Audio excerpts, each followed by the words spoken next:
di tengah-tengah kita, lebih utama dari segala sesuatu. Jangan memandang muka. Saudara-saudaraku, sebagai orang yang beriman kepada Yesus Kristus, Tuhan kita yang mulia, janganlah iman itu kamu amalkan dengan memandang muka. Yakobus 2 ayat 1. Sahabat Iktus yang dikasihi Tuhan, orang yang terpelajar, terhormat, dan terkenal senantiasa mendapatkan kehormatan lebih dibandingkan orang-orang yang tidak memiliki kesempatan demikian.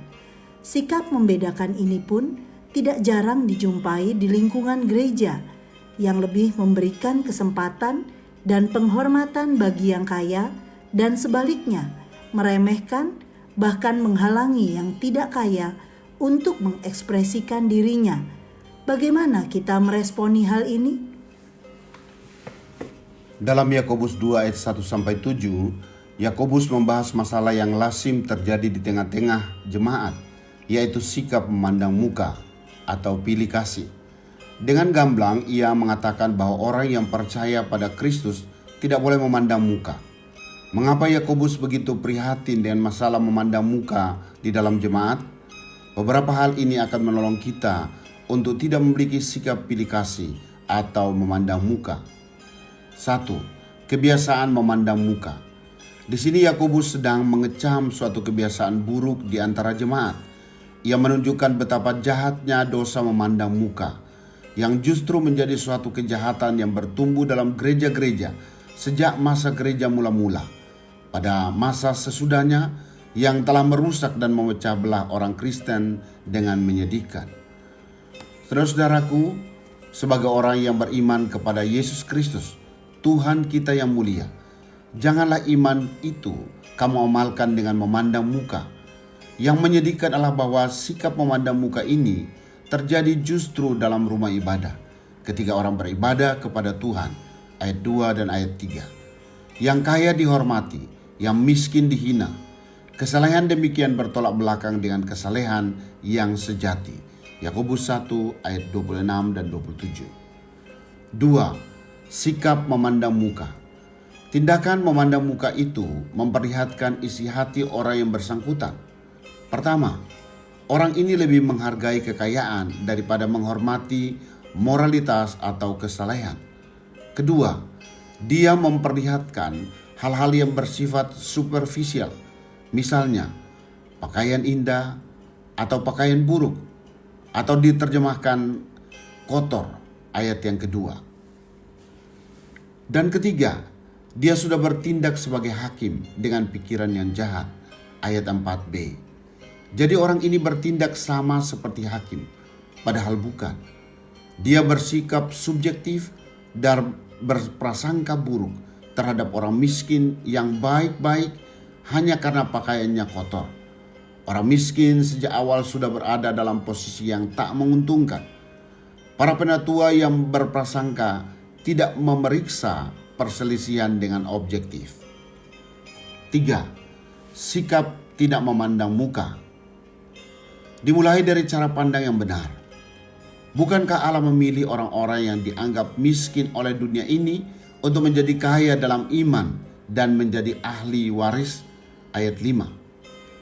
Allah telah memilih orang-orang miskin ini. Mereka kaya dalam iman. Mereka berhak menerima kerajaan surga. Mereka mengasihi Allah.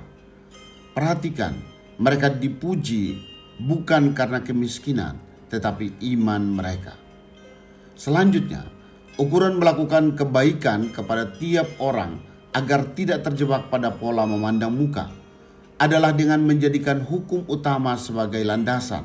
Bandingkan ayat yang ke-8. Hukum utama yang dimaksud adalah hukum Taurat, sebagaimana tertulis dalam Ulangan 19 ayat 18. Kasihilah sesama manusia seperti dirimu sendiri. Ini menjadi salah satu ciri seorang yang telah bertumbuh secara rohani. Sahabat Iktus, dunia di mana kita hidup adalah dunia yang memiliki kecenderungan untuk menilai seseorang dengan memandang muka, warna kulit, atau melihat penampilan fisik. Padahal Alkitab menyatakan kemolekan adalah bohong dan kecantikan adalah sia-sia. Amsal 31 ayat 30. Bukan hanya itu, kita seringkali menilai seseorang berdasarkan penampilan luar seseorang. Padahal penampilan fisik hanyalah sekilas dari apa yang sebenarnya tidak terlihat. Saya harus menjaga hati untuk tidak memperlakukan orang-orang mampu dengan pelayanan secara istimewa dan memandang rendah jemaat yang berkekurangan. Saya menyadari bahwa Tuhan tidak pernah membeda-bedakan umatnya. Di hadapan Tuhan, semua manusia sama dan sederajat. Karena itu, saya mau melihat orang lain dengan belas kasih ilahi, bahwa semua orang kaya dan miskin membutuhkan keselamatan di dalam Yesus Kristus. Sahabat Iktus yang dikasihi Tuhan, apakah sikap memandang muka masih nampak dalam kehidupan Kristen masa kini? Apakah saya masih memiliki dan memelihara sikap memandang muka?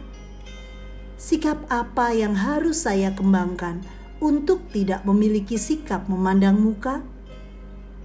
Tuhan Yesus, saya mau belajar darimu untuk mengasihi setiap orang dengan kasih yang murni tanpa membeda-bedakan.